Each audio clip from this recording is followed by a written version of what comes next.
Muy buenas noches, gracias por la sintonía. Bueno, muchas cosas están pasando en la semana, pero a veces perdemos de vista cuestiones que son esenciales y que se tienen que tratar en todos los poderes del Estado. El poder legislativo es fundamental, sobre todo para los proyectos de reforma. Y es importante que gente que entra al Congreso sepa de esos procesos. Se está dando una situación particular para las próximas elecciones. Una de las candidatas del Partido Colorado para el Senado fue ministra de Hacienda, la primera mujer en la historia que ocupó el cargo del Ministerio de Hacienda. Y hoy está con nosotros Lea Jiménez. Hola Lea, ¿cómo estás? Hola Luis, ¿cómo estás? Un saludo para vos, para toda la audiencia. Como siempre, un gusto estar con ustedes. Bueno, tuviste la experiencia de tener que debatir con un Congreso siempre difícil cuando estabas en el Ministerio de Hacienda. ¿Existe la posibilidad ahora de que vayas a estar del otro lado del mostrador? ¿Qué cosas crees que podrías vos cambiar? Porque es un cuerpo colegiado, o sea, depende de acuerdo, o sea, un voto a veces no marca la diferencia. ¿Qué crees que podrías hacer diferente del otro lado del mostrador? Gracias, qué buena pregunta Luis, ¿verdad? Porque tenés razón, tal vez el voto no hace la diferencia, pero la voz sí hace la diferencia. Creo tener voz ahí y poder llevar las conversaciones. Hoy tenemos un montón de leyes que se vienen discutiendo, muchas de ellas no tienen a veces pies ni cabezas, no se discuten en el ámbito técnico donde deberían de analizarse previamente, no se hacen los trabajos previos que tiene que tener una ley para que salga y resuelva los problemas que tenemos. Entonces a mí me parece que va a ser una oportunidad única de aportar desde ese ángulo, ¿verdad? Yo vengo del ámbito técnico, pero no solamente técnico político. Estuve trabajando no solamente en Paraguay, desde el ministerio, el viceministerio, sino también desde el Banco Mundial, desde el Banco Interamericano, con 26 países de la región, trabajando justamente en reformas, ¿verdad? En reformas, actualizaciones de procesos, de cambio, diálogos que tienen que darse en estos contextos, y más que nada el aporte es también un montón de, digamos, aprendizaje que uno trae de otros países muy similares al nuestro que han sabido abordar temáticas desafiantes, como por ejemplo el tema de seguridad, como por ejemplo el tema del crimen organizado que se habla hoy, como por ejemplo otros temas, ¿verdad? Es decir, me parece que el tema del sistema previsional también que necesita ser abordado de manera urgente. Entonces creo que ahí sí, las definiciones son finalmente definiciones políticas, pero es importante que los argumentos que se traen a la mesa sean los argumentos más válidos posibles, basados en evidencia, y elevar un poquito la vara en ese sentido de las discusiones que se dan en el marco del Congreso, porque finalmente esto impacta que no sea solamente una discusión política o insultos, sino que más bien llevarla a un ámbito donde empecemos a resolver problemas importantes que tiene el país. Ahora, con esta experiencia previa con los que eventualmente, si ingresas, van a ser tus compañeros de bancada, porque coincido plenamente contigo que hay que darle contenido técnico al debate político, o sea, tiene que tener un sustento, si bien las definiciones son políticas, tiene que tener un sustento técnico. Me pregunto qué pasa cuando, si es que se reúnen y hablan de cuáles podrían ser las prioridades, digamos, en el Parlamento, cuando tenés que conversar con los otros políticos. O sea, en tu equipo hay unas pocas figuras que manejan la cuestión técnica y hay una larga lista de gorilas. A ver, yo creo que conversaciones se tuvieron anteriormente, creo que anteriormente cuando estaba ya del lado del Ministerio de Hacienda, sinceramente te digo, hubieron legisladores que se portaron súper bien. Justamente creo que es un proceso de aprendizaje mutuo donde los técnicos aprendíamos de ellos y viceversa. Finalmente se lograron aprobar muchas cosas que salieron bien durante todo ese periodo de gobierno. Creo que hay luces ahí. Creo que hay personas como Enrique Riera, por ejemplo, que tiene mucho conocimiento de la cuestión legislativa. Creo que él es un excelente compañero. Hay muchas otras personas como él, muchas de estas mujeres que se están sumando. Elisa Pucheta, por ejemplo, trae todo un bagaje de conocimientos del ámbito judicial. Creo que de mi parte yo estoy aportando del ámbito económico y también del ámbito institucional, que es donde me tocó trabajar en los últimos 3 años. Y creo que de esa manera se van formando, digamos, un equipo diverso. Hay gente obviamente que tiene que estar más cercano a la cuestión política, o sea, finalmente de eso se nutren las discusiones, y me parece que no veo que vaya a representar eso un problema. Más que nada creo que va a ser positivo que sea un grupo diverso de gente que finalmente tiene un entendimiento de que lo que necesitamos acá es sacar al país adelante, resolver los problemas. En el pasado no te puedo hablar ahora mismo de lo que está pasando, porque estamos viviendo un momento bien particular. Además de ser un momento político, estamos en una suerte de casi de desgobierno en los últimos años. Entonces creo que el recuerdo que tengo yo, y también en algunos casos se ha dado, el equipo ha sido bastante ordenado, ¿verdad? O sea, finalmente nos sentamos a discutir, hay personas que son líderes en ciertos temas, ¿verdad? Y se les escucha, cada uno habla de su posición y se define, digamos, la posición del equipo. Ese es el formato de trabajo. ¿Cuáles creemos que deberían ser las prioridades en el tratamiento legislativo, sea el gobierno que sea, el que tengamos en el 2023? Yo creo que hay tantas prioridades que es difícil de decir esto o lo otro, pero definitivamente la urgencia es la reactivación económica. Definitivamente la urgencia es, digamos, generar empleos, ¿verdad? Y en ese sentido también el tema de la acceso a créditos para ciertos sectores que están con muchas dificultades. Entonces, vamos por parte. Acceso al crédito, por ejemplo, sí. o empleo. ¿Cómo estimular eso desde el legislativo?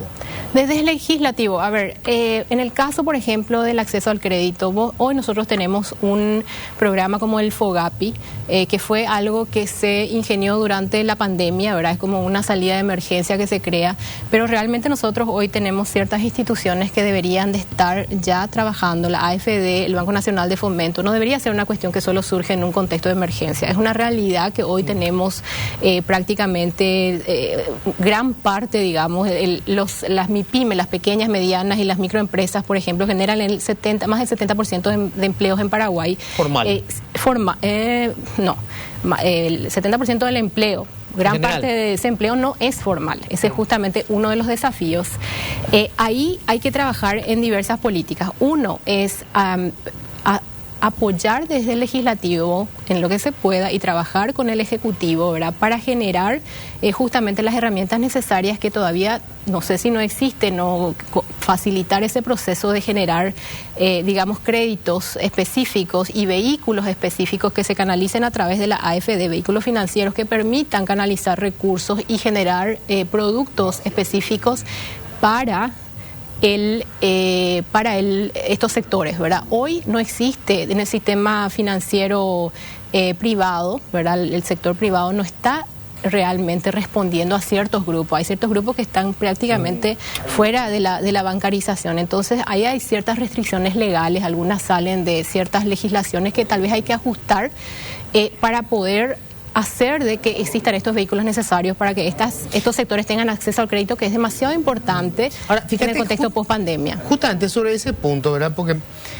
este es el escenario con el que te vas a encontrar. Vos fíjate, coincido plenamente contigo. Hoy, básicamente, la única herramienta financiera que tenemos para intentar llegar con el crédito a esas micro, pequeñas y medianas empresas que emplean a más del 70% es la AFD. El Parlamento hoy está defundando la AFD, le ha sacado los recursos que tenía de FONACIDE y lo está repartiendo entre gobernaciones y municipios porque estamos en un año electoral.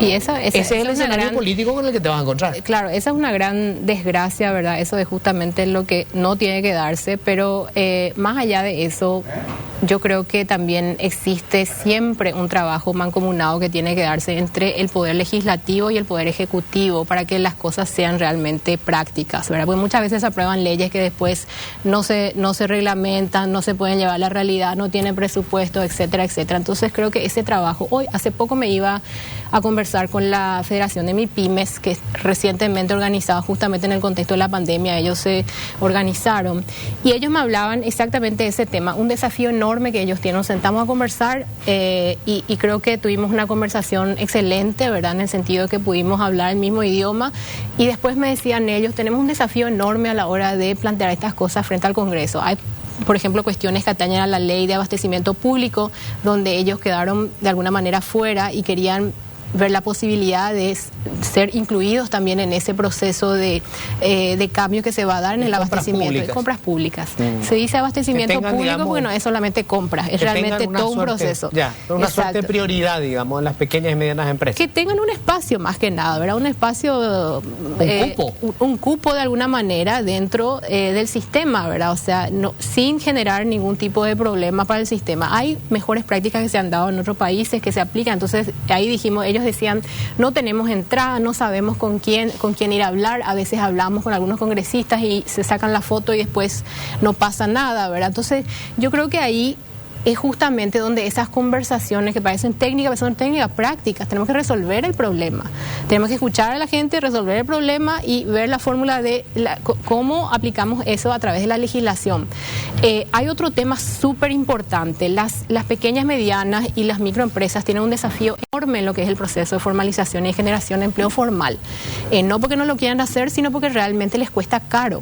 Y les cuesta caro porque no existe, digamos, un instrumento, por ejemplo, en el caso de formalizar a un empleado, yo le pago salario mínimo, le quiero incluir en el sistema previsional y me sale un platal, me sale carísimo y me pesa mucho eso. Entonces, finalmente, terminan, en ese sentido, se debe crear un modelo específico para estos sectores. No pueden tener el mismo modelo que los grandes.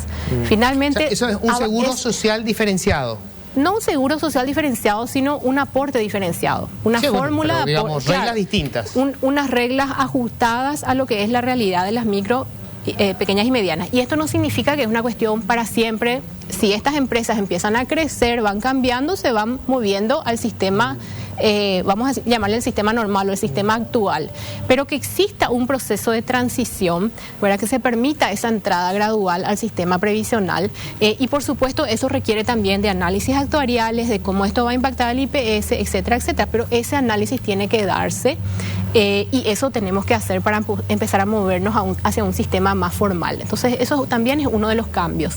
Y después de la mano de eso, por supuesto, acá también lo importante es que yo veo, y siempre miré esto con muchísima preocupación, cuando se analizan leyes, uno saca una ley así de, tenemos el mapa de lo que es la economía paraguaya y sacas una ley así que pensás que vive en un limbo, pero nosotros finalmente somos un sistema, ¿cómo funcionamos? ¿Verdad? Somos como un rompecabezas que se va armando, entonces acá es importante tener esa visión integral también de lo que hacemos. Cuando hablo de la política de créditos, cuando hablamos de la política de inclusión en el sistema previsional, de procesos de formalización, abaratar eso. Cuando hablamos también de eso hace parte del problema más amplio, digamos, el desafío más amplio que tenemos, que es el tema de arreglar la situación de las cajas. Ahí también tenemos que trabajar. Vos sabes muy bien, esa es una bomba de tiempo que le va a explotar la caja fiscal, por ejemplo, al siguiente gobierno. ¿Y cuál es tu planteamiento? ¿Qué hacemos con el drama de las cajas fiscales? O sea, de la caja fiscal y las cajas en general, porque ahí creo que son 7 cajas chiquitas, todas están en situación de crisis. Sí, en realidad son 6 cajas más chiquitas, algunas casi muy poca relevancia en el tamaño, en el número, ¿verdad? Que son más resolvibles, se puede resolver más fácilmente el tema ahí. Pero las principales cajas son la caja del IPS y la caja fiscal, ¿verdad? Sí. La caja fiscal tiene ya un relojito así, tic-toc, ¿verdad? Que está a punto de explotar la bomba, seguramente en unos 5 años más. O sea, realmente el nivel de déficit... La próxima administración le va a reventar la cara. Le va a reventar. Entonces, eso puede significar un gran descalabro fiscal, sinceramente, si es que no lo trabajamos a tiempo, pero por otro lado también un gran problema social, porque finalmente se tienen que pagar esas jubilaciones, ¿verdad? Y de algún lado tiene que salir la plata, ¿verdad? Entonces, si Hacienda está hoy con dificultades en términos del nivel de endeudamiento, el nivel de ingreso y la economía que nos arranca en los últimos 4 años, entonces vamos a tener desafíos importantes desde el punto de vista social, ¿verdad? Que creo que es lo más grave incluso. Entonces ahí tenemos que sentarnos. Como hablamos la vez pasada, ¿verdad? yo creo que avanzamos en un proceso de discusión importante, que es un proceso que tiene que darse, no es que vos vas a bajar la línea y se hace lo que yo quiero, porque a mí me parece que desde el punto de vista técnico esto es lo más favorable y la sostenibilidad. Creo que tiene que primar el concepto de sostenibilidad, pero también tenemos que entender que el sistema previsional tiene dos patas importantes. Una pata es la pata, digamos, de la financiera, o sea, necesitamos un regulador de la parte financiera, de cómo se invierten esos fondos, reglas claras, definir las reglas, las líneas de la cancha, ¿verdad? Para que si alguien se sale de la línea, sabemos, ¿verdad?, las responsabilidades, ¿verdad? Pero eso hay que tener un regulador, más que nada, una superintendencia de pensiones, decimos. Y por otro lado está la pata más social, donde finalmente vos estás mirando las cuestiones paramétricas. ¿Qué es lo que son las cuestiones paramétricas? Hoy tenemos 8 cajas, todas son diferentes, la edad de jubilaciones son diferentes, los años, el nivel de, ¿cómo se dice?, sí, las condiciones, digamos, para jubilarte. Condiciones, sí. ¿verdad? Las condiciones para jubilarte. ¿Qué hay que hacer? ¿Hay que homogeneizar eso? De alguna manera hay que ver... Converger en reglas que sean más o menos iguales. Converger en ciertas reglas. Yo creo que tenemos que tener un marco regulador para todas las cajas. Y para poder incluir al IPS ahí, va a ser importante separar, no separar los beneficios de ninguna manera, sino que separar la administración de lo que son los fondos, ¿verdad?, que son la parte previsional de la parte de salud. Eso no significa tocar ningún tipo de beneficio, absolutamente no, pero lo que significa es que estas 8 cajas van a estar bajo digamos, una ley marco que te permita ordenar esto, que te permita tener claridad al respecto. ¿No te parece que tendríamos que apuntar en el mediano y largo plazo a tener una sola caja? O sea, ¿cuál es la lógica de que el trabajador del Estado, o sea, que tengamos un sistema público, que es IPS, porque es público, en definitiva, ¿verdad? No es una administración privada, y los trabajadores privados aportamos al sistema público, y los trabajadores públicos no? Yo creo que todavía estamos en la antesala de algo como eso. Yo creo que hoy tenemos que pensar todavía en 3 diferentes patas, porque hay un grupo, y vos sabés muy bien, un grupo que no se va a jubilar con una pensión, ¿verdad? No se va a jubilar nomás luego hoy un grupo importante de gente. Entonces, el grueso de la gente no se va a jubilar. Ese sector va a tener que de alguna manera ser atendido por alguien, ¿verdad? Pero hay gente que todavía puede ingresar, por más de que ya esté con cierta edad, todavía puede ingresar al sistema previsional y recibir, o sea, nosotros tenemos que adecuarnos a lo que es la cuestión demográfica, ¿verdad? Sí. Otro, la realidad de Paraguay, ¿verdad? Entonces, claro, yo creo que antes de movernos a un sistema así donde sea todo, que creo que, digo, Lía, es lo óptimo, pero todavía no estamos ahí. Obviamente toda la gente que ya está, o que ya aportó lo que fuere, ya está dentro del sistema. Pero vos podés trazar en el tiempo una línea de acá a 5 años y decir, ok, dentro de 5 años esto se acaba, hasta que se jubilen todos, se va a seguir manteniendo esto, pero a partir de acá abrimos un nuevo sistema en donde todos aportamos a la misma caja, bajo las mismas condiciones. Eso podría ser un siguiente paso, pero creo que es un proceso porque es grande el cambio, ¿verdad? Por supuesto. Hoy no tenemos nada, hoy estamos soñando, ¿verdad? Pero en realidad no sé si es grande, porque si solamente 2 de cada 10 se están jubilando, estamos hablando de un pedacito de la gente que está trabajando, el resto en realidad está afuera. Es cierto, pero ¿cómo planteas sumarle a todas las personas de la noche a la mañana? Por eso hablo de un proceso que tiene que ser un proceso gradual. Creo que otra vez hay que ser bien claros de que tiene que primar la cuestión de la sostenibilidad, ¿verdad? Tenemos que ser bien serios a la hora de analizar eso. Y también hay que entender que en cada uno, o sea, en las conversaciones que hemos tenido, es impresionante cómo difieren las visiones dependiendo de dónde está uno en su proceso. ¿Y qué beneficio tiene? Exacto, qué beneficios tiene. A veces los jubilados también tienen ciertos requerimientos e intereses. Hace poco se trataba esa ley de, yo no espero que equiparación, ¿verdad? No espero que los sectores privilegiados renuncien generosamente a sus privilegios. Claro, claro. Lo que tenemos que estar asada en el tiempo. Estoy de acuerdo en que es un proceso gradual de convergencia donde tenemos que tomar en cuenta cuáles son los ajustes que tienen que darse en cada una de esas 8 cajas para poder converger a un sistema más unificado de alguna manera. Eso no significa todavía, porque vos hablas de vamos a unificar los fondos, ahí se arma la Tercera Guerra Mundial. Lo que pasa es que no ahora.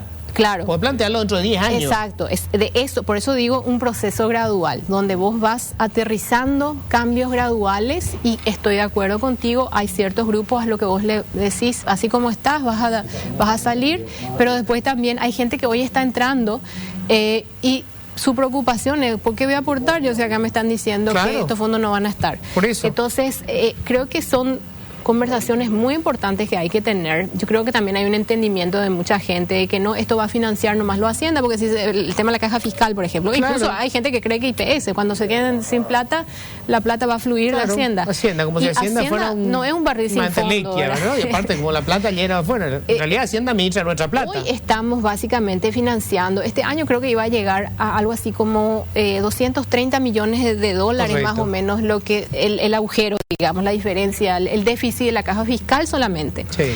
Y el año que viene va a ser más grande y esto se va a ir, va a ir creciendo de manera 8.000 millones de dólares en 4 años, creo que. Exactamente, el 2019 vamos a llegar a 2.500 millones de dólares. 29. O sea, sí.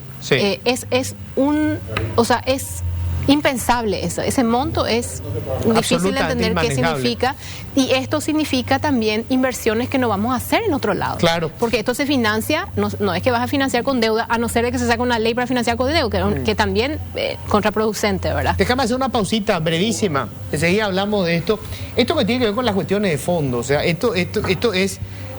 Fíjense que la mayoría de la gente que trabaja no se va a jubilar. Eso es dramático. O sea, lo que vamos a tener en unos años es una población mayor que no van a tener cobertura. Así de simple. Pausa, ya volvemos. Bueno, a ver, otro tema bien complejo. La informalidad. Es decir, ¿cómo hacemos? Decimos, tenemos que facilitar, vos hablabas de la seguridad social. ¿Verdad? Ok, para hacerlo más barato para que la gente entre en el marco de la formalidad. Sí. Hablamos y a medida que avanzan, se van migrando, digamos, al modelo normal, digamos. Ahora, mercado. El grueso de la gente que está empleada trabaja en empresas que venden en el mercado local, no empresas que exportan. O sea, nosotros tenemos un modelo exportador exitoso que básicamente es soja y carne, y se van sumando hoy algunos otros productos en menor medida, pero que van cobrando fuerza, como la maquila. Pero eso no es lo que emplea a la mayoría de la gente. O sea, evidentemente el mercado interno es lo que genera empleo. ¿Cómo hacemos para fortalecer ese mercado interno? Debilitado hoy porque la gente gana menos del mínimo, ahora se va a ajustar el salario mínimo, pero otra vez le va a tocar a 400.000 personas como mucho, no al grueso de los trabajadores. Digamos, es un círculo vicioso hoy, ¿verdad? La gente tiene poco ingreso, consume poco, ese mercado interno está pobre, no emplea más gente. ¿Cómo salimos de eso? Sí, esa es una pregunta difícil, pero es una buena pregunta. Yo sinceramente considero de que uno de los desafíos más grandes que tenemos hoy, así generales, es la falta del norte, la falta de entendimiento hacia dónde está yendo el barco. Y eso vos decís, pero ¿eso cómo te genera empleo? No, eso te genera una cierta tranquilidad al respecto de hacia dónde estamos dirigiéndonos con la política pública, cuál es la visión que tenemos como país. Entonces da una suerte de seguridad al respecto de hacer inversiones, de gastar. Eso, solo eso, ¿verdad? Tener seguridad al respecto de que esto es lo que se está haciendo y hacia dónde vamos, ya marca una diferencia al respecto de el sentimiento que existe para dentro de la economía, para movilizar la economía. Eso es una cosa, la base fundamental, es como la alfombra sobre la cual tenemos que caminar, o el piso más bien. Pero después, o sea, yo creo que ese cambio de perspectiva va a ayudar. Ahora, sí tenemos que seguir apostando, ¿verdad? Por supuesto, hay áreas donde vamos a tener que seguir trabajando, que son la parte, por ejemplo, de infraestructura. Nosotros tenemos brechas inmensas de infraestructura que no terminan de cerrarse. Ahí vamos a tener que eso es un generador importante de empleo. Lastimosamente también tengo que decir que, por ejemplo, el sector de la construcción es uno de los sectores más informales. Entonces, creo que ahí tiene que haber una discusión abierta y un esfuerzo mancomunado entre el sector público y el sector privado para, de alguna manera, elevar la calidad del empleo que genera ese sector, porque es un sector importante. Desde el punto de vista de la política pública, se le pone cariño al sector de construcción, ¿verdad? Y creo que eso es inevitable, es necesario, tenemos que continuar haciendo. Pero al mismo tiempo también tenemos que apoyar, por ejemplo, a la generación de mandos medios, ¿verdad? Y para que este sector genere, a medida que se sigue invirtiendo por ese lado, genere empleos formales. Desde el punto de vista de la visión más amplia, digamos, de los sectores económicos. Yo creo que tuvimos un modelo, inicialmente era un modelo donde aplaudíamos mucho la estabilidad, porque salimos del 2002-2003, donde se cayó todo a pedazos, y bueno, después dijimos, lo único que queremos por lo menos es estabilidad. Y logramos la famosa estabilidad, pero después no pasó mucho más que eso. Y a partir de más o menos el 2013 se empieza a potenciar lo que es la inversión pública y se empiezan a activar, por ejemplo, la atracción de estas inversiones de maquila, que sí generaron empleos y que sí reemplazaron alguno de ese comercio informal que se da particularmente en la zona de frontera. Pero más allá de eso, yo creo que tenemos que seguir apostando en el tema de la maquila, pero diversificar también nuestros esfuerzos. Y más que nada, ¿a qué me refiero con eso? Nosotros, por ejemplo, hoy no tenemos una política industrial, que es una cuestión increíble. Decimos, ¿por qué no se desarrollan las industrias? ¿Y cómo lo se va a desarrollar si nunca le pusimos la suficiente atención o cariño a ese sector? ¿Y qué quiero decir con esto? Nosotros fuimos muy exitosos en el sector agro y creo que eso es excelente y tenemos que cuidar, tenemos que seguir acompañando a ese sector como se ha hecho, pero eso no significa que todo el esfuerzo del Estado tiene que estar volcado solamente a ese sector. Yo creo que nosotros tenemos que profundizar por ejemplo, estos recursos de alguna manera materia prima que genera el sector agrícola. Tenemos que ir profundizando en la industrialización de esos productos. Entonces, esto va de la mano también de un proceso de industrialización de otros sectores. Estábamos hablando justamente... ¿Pero cómo estimulamos eso? ¿Qué es? ¿Subsidio? No necesariamente. ¿Qué hacemos? No necesariamente. Porque no es lo mismo exportar subsidio. Materia prima que exportar, vos sabés, productos, digamos, procesados. Nosotros hoy ya tenemos, por ejemplo, desde el punto de vista fiscal, de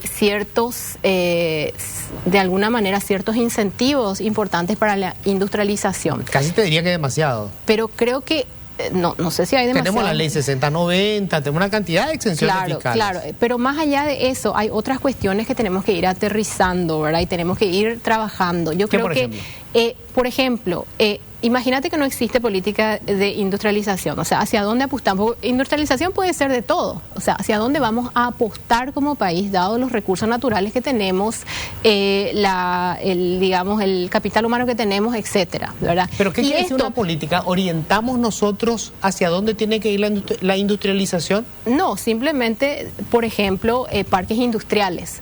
Parques industriales son interesantes. ¿Qué son los parques industriales? Son áreas que se definen específicamente donde finalmente se facilitan ciertos procesos. Hoy muchas de las industrias tienen pequeñas, medianas, grandes, tienen enormes desafíos para las más pequeñas para ser formales, para invertir, para generar las licencias que tienen que generar, adquirir las licencias, lo que sea, ¿verdad? Todos estos procesos burocráticos que se llevan adelante, que tienen que trabajarse con el Estado y diferentes niveles del Estado y a veces incluso las municipalidades, etcétera, son una pesadilla. Entonces necesitamos nosotros, los parques industriales a veces te permiten, además de tener ciertas facilidades para que la industria florezca, también desde el punto de vista del Estado, los servicios necesarios para que esta industria se desarrolle y facilitar esos procesos, que no sea una pesadilla incursionar en este sector, ¿verdad? Entonces creo que eso también tiene que ir de la mano de lo que es algo que ya existe hoy, pero que no sé, nadie le hizo caso, que es la política energética. La política energética son como rompecabezas que están ahí los pedazos, tenemos que unir esos dos puntos y de esa manera me parece que empezamos a potenciar un sector que hoy no está totalmente desarrollado. Ese es un paso que Paraguay tiene que dar y eso es no dejar de lado al sector agro y también, o sea, potenciar la parte de la industrialización de los productos agro, pero también seguir trabajando con otros sectores que están ahí interesados en que se les dé ciertas facilidades, no es subsidio, sino facilidades para poder trabajar. Desde el punto de vista del crédito, por ejemplo, Luis, hoy no existen productos financieros para ese sector. Muchos de los productos financieros siguen enfocados todavía a la parte de la producción primaria. De la producción primaria, exactamente. Ese es más que nada el foco de muchos de los esfuerzos.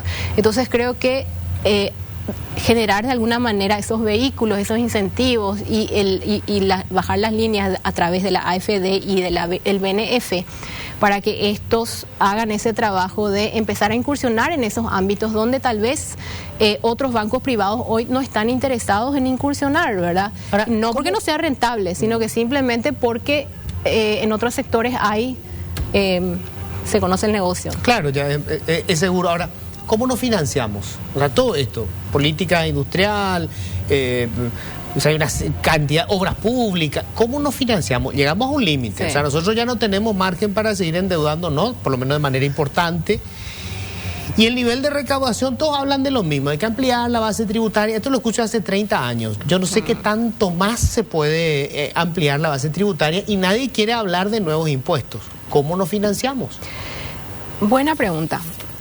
Por un lado yo estaba mirando la vez pasada porque ando haciendo unas presentaciones económicas y estaba mirando de cerca lo que es el gasto del 2020, que era durante la pandemia. El 2020 todos dijimos, de alguna manera, yo no estaba acá, pero desde donde estaba, di también la opinión de que era importante prestar esa plata porque en ese momento iba a caer totalmente la recaudación y necesitábamos seguir pagando la luz, los hospitales, claro, todo. Tiene que funcionar la cosa. Entonces, se hace eso. Y también eso venía el famoso quid pro quo que siempre digo, te doy, dame esta plata y yo te doy estas dos leyes, ¿verdad? Que eran la ley del servicio civil y la ley de abastecimiento del Estado, compras públicas, como se le llame. Entonces, solamente esta ley de compras públicas va a generar ahorros cuando se empieza a implementar. ¿Por qué? Porque esta es una ley que va a permitir una mejor trazabilidad de esos procesos de, no solamente de compra, todo el proceso que se inicia cuando vos empezás a planear desde tu ministerio qué es lo que vas a comprar hasta que llega al consumidor final, que en este caso tiene que ser el ciudadano, ¿verdad? De alguna manera a través de un servicio, etcétera. Entonces todo ese proceso va a estar mucho más, va a haber una trazabilidad mayor de ese proceso y se van a empezar a cerrar todos los agujeritos que hoy existen en el sistema de compras. Okay, ¿cuánto puedo ahorrar ahí? ¿20%? Más o menos 25-30% del gasto. El gasto público. Se estima que se pierde en este Son en este 200 ámbito. o 300 millones de dólares. 300 millones de dólares. Sí. Por otro lado, empecé a hablar de lo otro, perdón, me desvié acá, pero te empecé a hablar de la parte del presupuesto. Sí, lo que pasó en el 2020 se gastó un montón, tuvimos un déficit gigante, todos sabemos la historia. Claro. Después llega el 2021 y vos decís, ¿qué pasó en el 2021? Se cerró un poco el déficit, no lo suficiente, podía haberse cerrado mucho más. Y después cuando mirás los resultados generales, nomás te digo, del gasto y de la inversión, del gasto corriente y del gasto de capital. Gasto de capital no cambió. ¿Qué significa eso? Invertimos exactamente lo mismo en los temas de infraestructura, ¿verdad? Sí, inversión pública, sí. Se mantuvo. Y cuando mirás el gasto corriente, también se mantuvo prácticamente igual. Un poquito bajo, pero prácticamente se mantuvo igual. Y es ahí que vos te haces la pregunta, ¿cómo es posible cuando se retiraron todos los paquetes fiscales, que eran los programas, qué sé yo, eso se acabó en el 2021? ¿Por qué seguimos gastando lo mismo? Seguimos gastando lo mismo que durante la pandemia. ¿Por qué? ¿Y por qué seguimos gastando lo mismo? Y después mirás cómo cerramos esa parte del déficit. No es que cerramos porque ajustamos ese gasto adicional que se dio, sino porque recuperamos la recaudación. La recaudación creció en un 93%, y más de 90%. Claro. O sea, nos vino un montón de plata y en vez de ajustar ahí la cuestión que teníamos que ajustar, seguimos gastando lo mismo. Bueno, entonces, vos está en el Parlamento, yo creo que al que le toque, porque ahí es donde finalmente no hicieron ningún recorte. Yo creo que, exacto, yo creo que al que le toque liderar ese presupuesto va a encontrar un montón de lugares donde se puede recuperar espacio perdido. Yo creo que la reforma tributaria que se llevó adelante permitió recaudar más. Esa reforma cerró unos cuantos espacios del colador, arregló algunas lagunas que existían y finalmente permitió, sin subir los impuestos, permite recaudar más. Entonces, en ese sentido, existen recursos adicionales que está generando nuestra maquinaria del sector público. Lo que no hay es un buen gasto, no hay tampoco un recorte real de lo que debió haberse recortado. Fíjate, te voy a pasar esos números porque son interesantes y a mí me hacen pensar cómo es posible que seguimos gastando lo mismo. No, está bien, pero A ver, todo eso te genera algunos ahorros, Lea. Pero yo cuando miro los grandes números del Estado, primero la mayor parte del gasto, por ejemplo, el gasto burocrático de salario, vos sabés que es defensa, educación y salud. O sea, en realidad en este orden, educación, salud y defensa, policía, etcétera, etcétera. O sea, allí no hay mucho que recortar. No vas a recortar salario ni los docentes ni nada. Es más, probablemente vas a tener que ir ampliando gastos, por ejemplo, en salud. No sé si en educación. Ahí probablemente muchos se van a jubilar y vas a tener que reemplazar por otros maestros, ¿verdad? Entonces, vos tenés que no hay mucho donde recortar. Los ahorros que puedo hacer, genial. Vamos a suponer que nos va espectacular y ahorramos 400 millones de dólares. 400 millones de dólares para las necesidades ingentes que hay de obras públicas. Solamente ANDE tiene que invertir más de 3.000 millones de dólares. O sea, sigue siendo absolutamente insuficiente, pero me da la impresión de que todo el mundo tiene pánico de hablar, de tocar la cuestión tributaria, porque no hay otra forma de recaudar impuestos. Digo, de recaudar que no sea por impuestos. Sí, pero no es, o sea, siempre hablamos de eso, Luis, no es una cuestión de que exista pánico sobre la idea de recaudar más. Lo que existe es... No, de cobrar más impuestos, de aumentar la presión tributaria. Claro, cobrar más impuestos, como le llamemos. Pero, o sea, no es pánico de eso lo que existe. Lo que existe es un pánico de que vos cobras más, recaudás más y se sigue escapando la plata por todos los agujeros que hay. Es por eso que esta reforma bendita que está todavía hoy siendo conversada en el Congreso y que el mismo equipo que la impulsó hoy no la quiere reconocer, ¿verdad? Es un hijo no reconocido. Finalmente... ¿Cuál? La ley de abastecimiento público se estuvo discutiendo y los únicos que aprobaron fueron justamente los del Movimiento No Colorado, impulsaron esa ley, cuando lo del oficialismo finalmente se dieron la vuelta y se hicieron los tontos. Es una ley demasiado importante, la ley ¿cierto? Se aprobó ya. Entiendo, se aprobó, pasó, sí. Todavía no se aprobó completamente, pasó y creo que tiene una vuelta más, no sé cómo era el tema, pero el punto es, esa ley se aprobó finalmente ahora después de estar 2 años ahí. Esta ley debió aprobarse cuando se aprobaron los 1.600 millones de dólares. Absolutamente de acuerdo. Entonces ahí se perdieron 2 años de demostración, de seriedad, demostración de está bien, vamos a endeudarnos y vamos a hacer nuestra tarea, vamos a mejorar la cosa acá en la casa. Entonces el partido ahí de gobierno es no aprobó que la ley. Vos perdés la confianza de la gente, se pierde confianza y no se discutió por 2 años, no se impulsó. Yo no vi a Hugo Velázquez, que es el nexo parlamentario, ir al Congreso a defender esas leyes que eran tremendamente importantes. Y el tema también de la ley del servicio civil. Sí, son temas que tienen tal vez, no sé, costo político, no sé cuál es el problema, pero son leyes importantes que tienen que aprobarse. Tengo que hacer la pausa, ¿verdad? ¿Cómo estoy? Hola. Tengo que hacer la pausa, ¿verdad? Brevísima pausa, ya volvemos.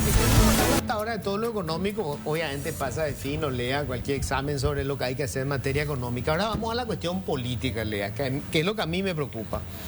¿Qué posibilidades reales tenés de convertirte en senadora? Porque vos no sos operadora política, no hiciste nunca campaña, no tenés, digamos, un electorado que está pendiente del reparto que vaya a hacer de cargos, lo que fuere.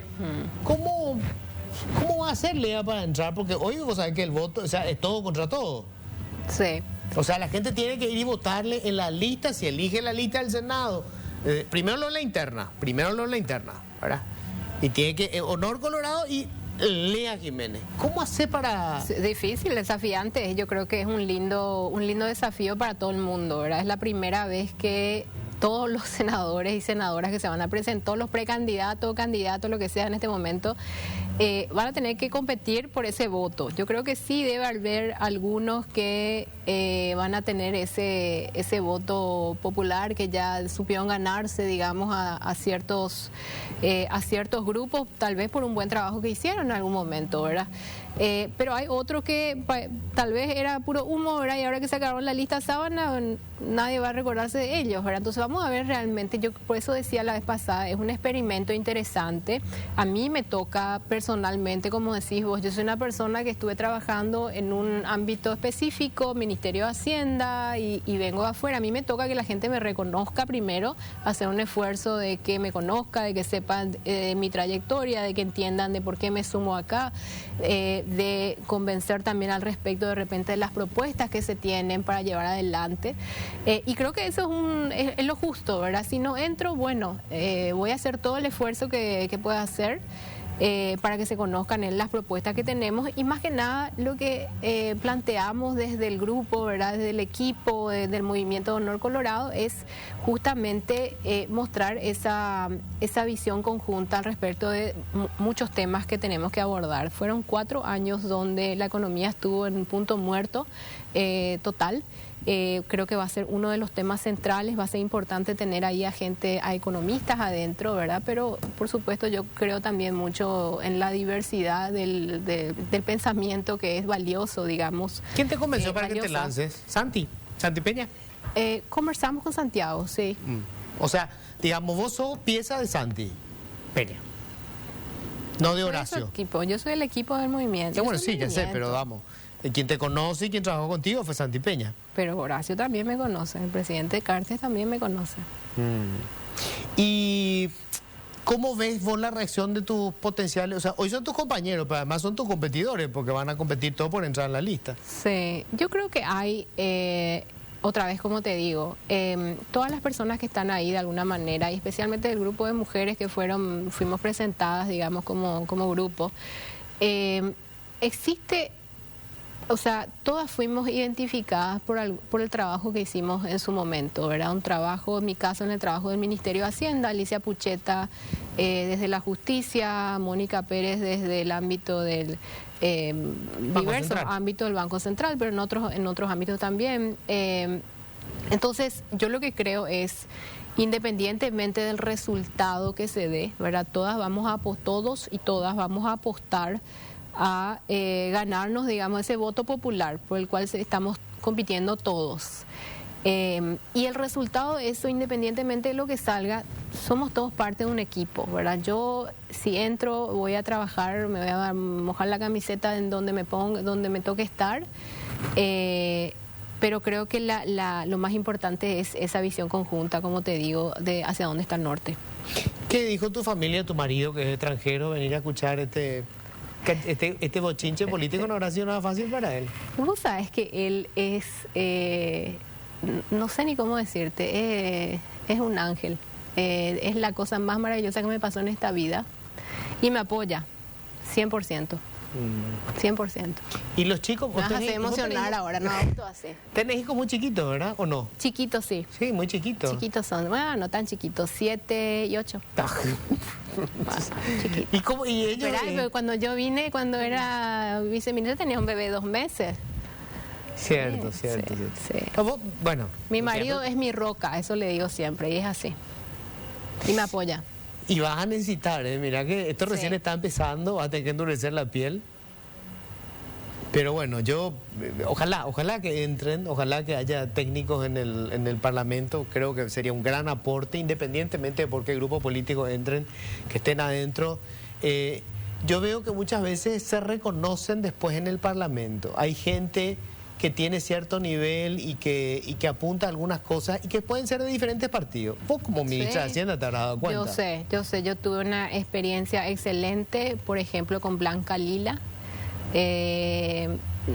Independientemente de cuál sea su antecedente, ella se portó de manera espectacular, trabajamos súper bien, ella es una mujer del Partido Liberal, y creo que más allá de eso, cuando uno está en esos equipos de trabajo, hay que ponerse camiseta la albirroja en realidad, y hay que hacer los trabajos que hay que hacer por el bien común. Eso es lo que tiene que primar ahí adentro, ¿verdad? Yo creo que eso nunca van a cambiar de mí. No hay forma de hacerme cambiar de parecer al respecto de eso. Siempre voy a apuntar a eso.